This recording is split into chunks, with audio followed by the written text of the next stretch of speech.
What's up, everybody? Welcome back to the Basement Monsters podcast. Hey, LL said it best. Don't call it a comeback.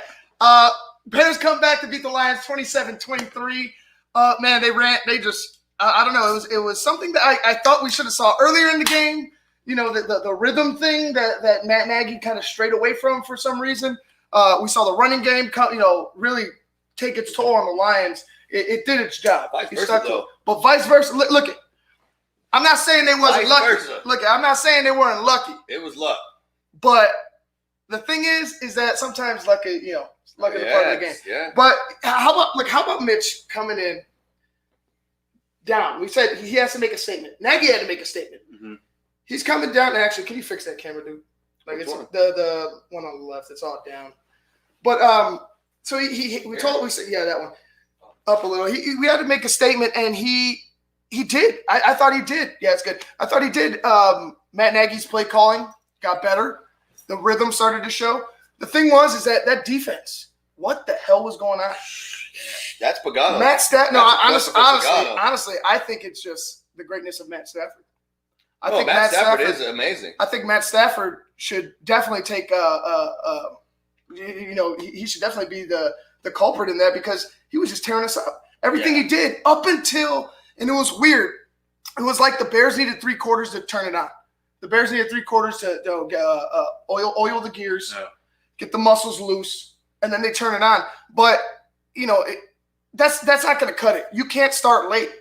If your identity, and I talked about finding their identity earlier on my other pregame show, right? The barely pregame show with Michael Halatek. I said you got to find an identity. And if you can't find your identity, if your identity is, let me say it like this: if your identity is, we're going to go ahead and not play for 3 quarters, and then all of a sudden turn it on. So you mean your identity is Tampa Bay from last year? Let's spot them 20, and then we'll start playing. Well, I've lived it. I've lived it. But it was weird to say, Josh. What did you think, man? It was hard. It was hard for us to watch it at certain points, and even till the last second. Yeah. Well, I mean, it was tough to see the Bears defense getting gashed like that, especially by old man AP. Honestly, that wasn't old man AP out there, dude. I don't think that was not. That was Adrian. That was all day. That's Minnesota AP. That was AD all day. That was a flash from the past for sure. Yes. So he gashed us up pretty good, and the defense they needed time to gel and to figure it out because Matthew Stafford was having a good game. He had almost 300 yards passing, and the Bears defense only had 1 sack the whole game, and that was at the 4th quarter. Right. And 1 turnover too, which was huge, which was timely. But you gotta get that pressure the whole game from start to finish, and that's what the Bears defense used to be. And it hasn't been like that for 2 years. Yeah, I mean, I appreciate the Bears defense and what they did because especially with Adrian Peterson. I do like the fact that they were doing some social distancing, letting him have 8 foot wide gaps to run through. Yeah. So I appreciate that, but they got out of there by the skin of their teeth, man. Yeah, not by the hair of their chin. Right. I'll say that much. Armando Lara Jr. The Bears got lucky. We just said it. The Lions are bad. Drop that touchdown pass. I think he says the Lions running back dropped that touchdown pass. Swift. Yeah, but boo-hoo. We won the game. We won the game. It happens. Yeah. Execute. Right. That's your job. Catch the ball. I'm not worried about that. Let's see. Josh Davidson. Mitch had 3 touchdowns, 242 yards. Come on now. Nagy with weak calls on early on, period. Yeah, but we talked about Mitch. And you talked about it, Josh. Mitch is for some reason, this is where he lives. He could have a 3-touchdown game, yeah. But he lives 250, 160 yards. He lives in that. That's what he does. I haven't seen anything since maybe that Bucks game. Sorry, Luke, where he just went off. Yeah, he has 1 really great game, and then the rest of them are mediocre. Where he's $160, 1 touchdown, and trying to march the Bears offense for a game-winning field goal or game-time field goal. Like, you need more consistency from him. You need him to be the franchise quarterback that you thought he was, that you went up to go get. And he hasn't been that guy. Yeah, he had a good fourth quarter today, and, he's done that a couple times here and there, but you don't want that. You want him to dominate teams like the Lions, beat these teams. And he should be doing this. Yeah. He should be dominating the Lions.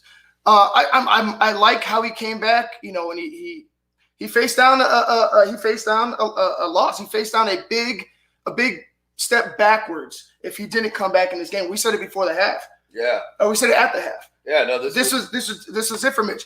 Jason Palmer, co-host of What's Up Cuz, another show on Sports Zone Chicago on Mondays 6 to 8 with his cousin Lance Irvin Jr. He says you can't count on luck, but luck counts. You damn right.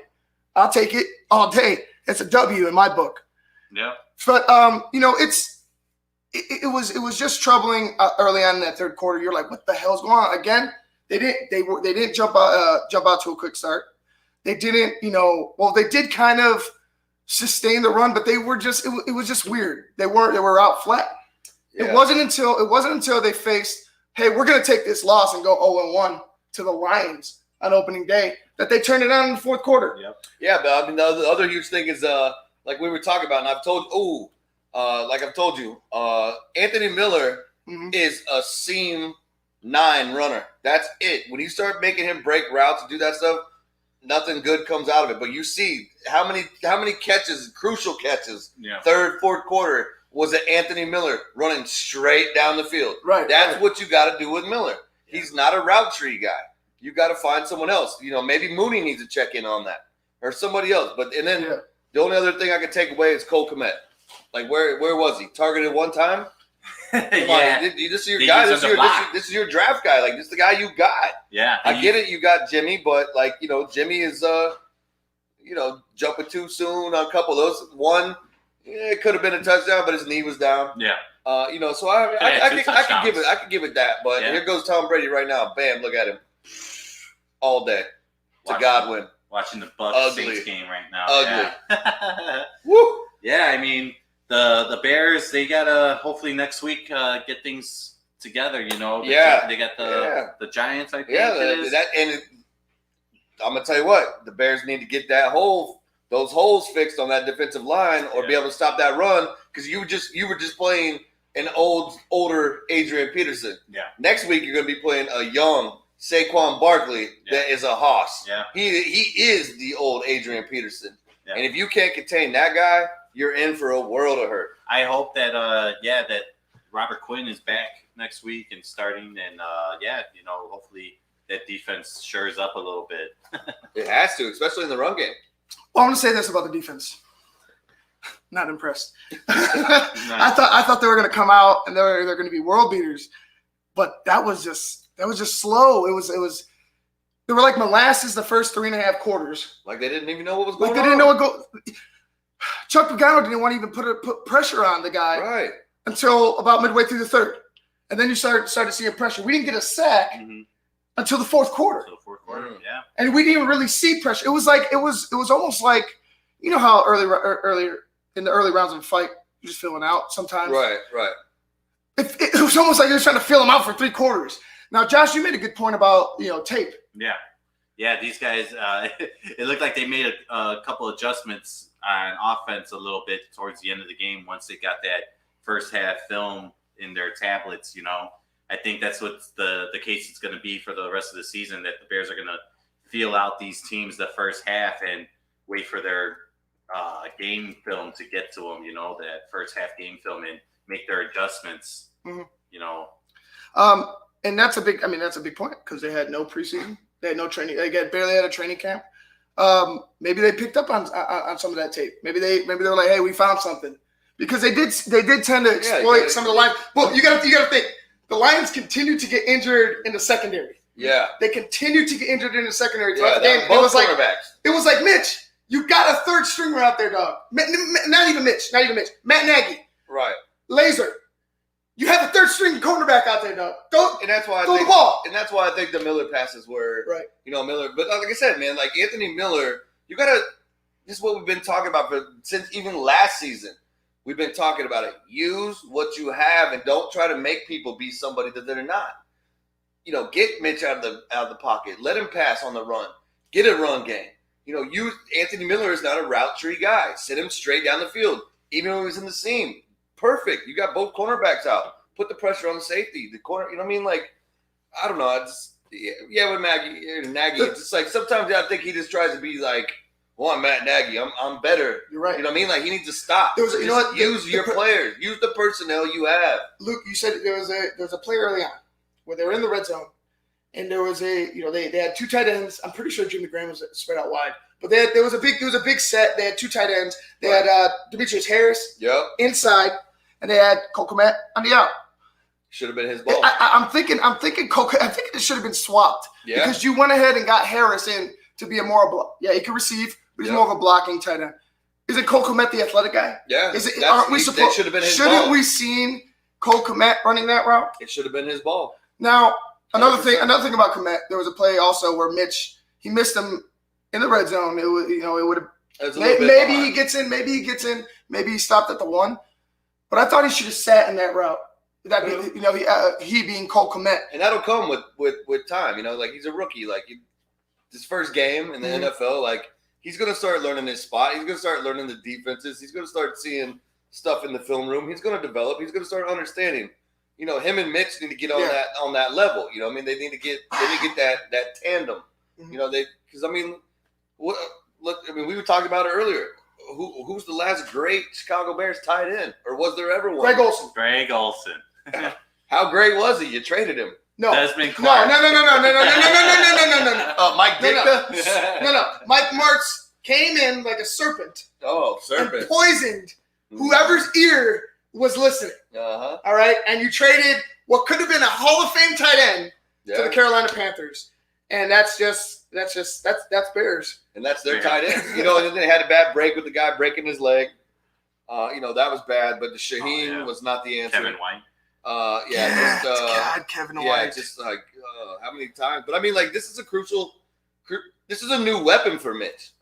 You know what I'm saying? Like him and Jimmy both. Well, you go ahead, talk that Jimmy talk. Yeah, Jimmy Graham, like I said, he came in later, whatever. But I'm telling you, the first two passes we saw with him, well, maybe not the first two, but it was early in the game. He jumped way too soon. I'll say this: jumped way too soon. 2 separate drives. Right, jumped way too soon for both passes. One of them could have been a touchdown. Right, Mitch could have literally had 4 touchdowns in this game. But like I said, maybe that's a timing thing. Maybe Jimmy's used to the ball coming a little faster. You're coming for play with Aaron Rodgers and Mitch Trubisky. Right. If you have to ask me who's got the better arm, I'm going to tell you all day it's Aaron Rodgers. So maybe that's where Jimmy's timing thing is coming. Who knows? But like I said, I hope they use them. They have them, and I hope they use both of them. Right. Overall, I think the defense will be fine because you saw them just turn it to a whole nother level. It was almost like, whoa, where'd that come from? It was like, where'd that come from? Oh, this isn't scrimmage? Yeah, this isn't practice. We're not in light pads. They could flip a switch. Yeah. Big play. Shout out to Kyle Fuller. I knew somebody had to make a play, and Kyle got close a few times. Mm-hmm. There was a call. He had this ridiculous pass, roughing. What was it? Rough? No. It was a personal foul, unnecessary roughness. Yeah. It was. It wasn't his fault. When you're coming in at full speed and a receiver goes out, let's say he makes the catch and he's upright. Even if he makes a move, Buccaneers 7-0 right Brady's now. First TD is terrific. The Tampa Bay classic. Buccaneers. The Tampa Bay Buccaneers. Yeah. I'm sorry. What was the word? You're talking about Fuller. Fuller. When you come down as a receiver, you let's say the ball placement of the quarter, you have to make a move on it. You're running at full speed. You're going to have to make an athletic move in whichever direction it is to make the catch, right? Mm-hmm.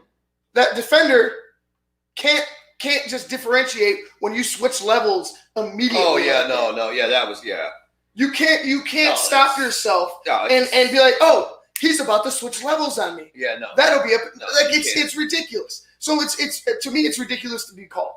And if they still want to call it a penalty, you lessen it to a not a personal foul, and you lessen it to a 10-yard penalty. Mm-hmm. That's just my opinion. Well, I mean, but we've seen it before. We've seen it last season in the NFL. Same things with a lot of different guys. I mean, it's just like they expect the defensive players to adjust as they're running full speed at a receiver that's bodies moving in a certain direction. Like you can't just once you get down and you launch, you can't just stop yourself in midair and be like, oh, let me go low. Like it doesn't happen that way. This isn't that way. PlayStation, whatever. It's like these are real humans. Like it just doesn't matter. It just doesn't work theoretically. Look, you know what? All I know is Bears win. Bears win. Bears win. 27-23 over the Detroit Lions in comeback fashion. Last thing, Mitch. He does what he does against the Lions. Mm-hmm. As good as the Lions look, because the Lions looked a little different. Yeah, a bunch of additions. And they look way different with the AP. Like if he could continue that, I don't know if it was. Yeah. I don't know if it was just the Bears playing soft or what, but that offense looked way different. That's also minus their top receiver. That's right, Kenny Galladay. So I think it might have been a different game. Early on, and you got a lot of guys on defense that are ex-Patriots, which is right in Patricia's wheelhouse. Let's talk about ex-Patriots. Let's talk about that. Jamie Collins Jr. or is a senior. Either way. There's a player early in the game, and I believe he was trying to complain to the ref about David Montgomery leading with his head. Right. Yeah. Kicked out of the game. And as he comes out of the pile, the head ref is right on top of it. He comes out, and it just looks like he, tries to spear. Well, explaining. He's explaining. He wasn't well to the naked eye. It looks like he just went ahead and just boom speared him in the gut. Right. But he was trying to explain what David Montgomery was doing. But he went ahead and made contact with the ref. That's a big no-no, bro. Yeah. That's a big no. What did you think was going to happen with you making contact with the head referee? Yeah. That was odd. It was odd strange. action. Like you already know what's going to happen. And of course they're going to protect these referees. I mean, you can't do that, dude. It was just stupid. It was asinine. There's no reason to explain to a judge physically what's going on out there. Like you could just say he's leading with his crown. Yeah, hey man, I don't have to use you. You could, hey man, right here, he's going down. I don't have to use you. I don't have to use you as a prop. Right. Like this isn't drama class, bro. Exactly. Like, you're not. This isn't improv. We know what leading with the crown means. Yeah, you're not at Second City, bro. You know what I'm saying? Like, come on. But overall, Bears won. I'm happy. I'll take it. I want to see progression against the New York Giants next week. Josh, what's up with the scores around the league? Around the league, we got the Bills beating the Jets 27-17. Packers beating the Vikings 43-34. Woo. Big whooping there. I'm surprised they put up 34. Redskins coming back and winning 27-17. That's a huge. Over who? Excuse me. Wait. Time out. The Redskins over the Eagles. That's what team? What team? That team does not exist, sir. It's the Washington The Washington football team gets their first victory over the Philadelphia Eagles. That's got to be embarrassing as hell, Philadelphia. But also, Eagles physically decimated. Like they have so many injuries, it's not even funny. Yeah, I saw that. But hey, you know what? I live. Hey, Peyton Barber looked pretty good. Yeah, Peyton Barber looked really good. Ex-Buck. But check it out. I lived through a double doink. I don't give a damn. I don't give a damn. You know what? I'm gonna watch Bill Burr's rant in Philadelphia. Yeah. Just because I don't like the Eagles after this, and I'm happy that they lost. Yeah. I'm just saying that. Moving on, we got the Ravens and the Browns. The Ravens whooping on the Browns 38-6. Huge game by Lamar Jackson. We got the Jaguars beating the Colts 27-20. Raiders, Las Vegas Raiders, winning against the Panthers 34-30. Mm-hmm. Seahawks beating the Falcons 38-25. Russell Wilson looked really good in this game. Patriots beating the Dolphins 21-11, and that's it for now. Well, we got the big game right here. America's Game of the Week, according to Fox. Bucs Saints. Bucs Saints. Bucs up 7-0 right now. Looks like the Saints are around midfield, and that was not a good play call. This Bucs defense I'm telling you, it was good last year, and now they know that they have somebody to back them up. They can afford to maybe miss one or two because they know they've got the guy behind center that can get them right back in it. Right. Yeah. They're going to play harder. Right. They're Definitely. play harder, and they were like top 5, top 7 last year. This Bucks defense is no joke. Definitely. And you know what? Like I said, we talked earlier about Tom and these, and these weapons. And it looks like it's working out so far. But as far as the defense, you were banging on this drum about the Bucks defense being just something that nobody's really talking about. Underrated, man. It's like nobody wants to give the credit. And I'm gonna tell you the guy that stands out the most. I think he's even been snubbed the last 2 or 3 years.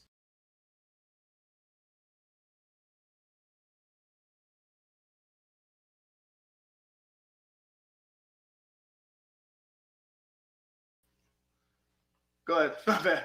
So yeah, let's say we're Levante David. Like he's got to be easily top 3 linebacker in the NFL. Gets no credit. He will now though. This is why I hate Tom Brady coming to Tampa and Gronk, because now all the analysts want to act like, oh, he's been good for it. But then why weren't you talking about him? That you got this defense has been good. This defense was dope last year. Levante David's been a monster the last 2 or 3 years, snubbed from the Pro Bowls. But now that Tom Brady's in town, now Tampa's going to start getting this defense. This is why I told you. This is what I told you. I was like, when we got him, I was like, I hate this, just because the rest of the team is not going to get the credit, and it's always going to be the only storylines are going to be Tom and Rob. Right. And it's BS, man. It's BS. That team is good. I mean, look at Jameis. Up until the last 3 games of the season last year, we're in the playoffs, right, with 30 interceptions, right. So you mean to tell me that 30 interceptions, the defense, anybody that throws 30 interceptions, the defense didn't keep you almost into the playoffs through the whole season? Right. You're gonna tell me that's a bad defense when you're playing from down like the Bears? Yep. 23, 24 points. Like, come on, man. Like, give them the credit, man. Give them the credit. It's not all about Tom. It's not all about Rob. Let's give them the credit where credit's due. Right. They had pieces in place already. Yeah. That were ready. That were ready to go.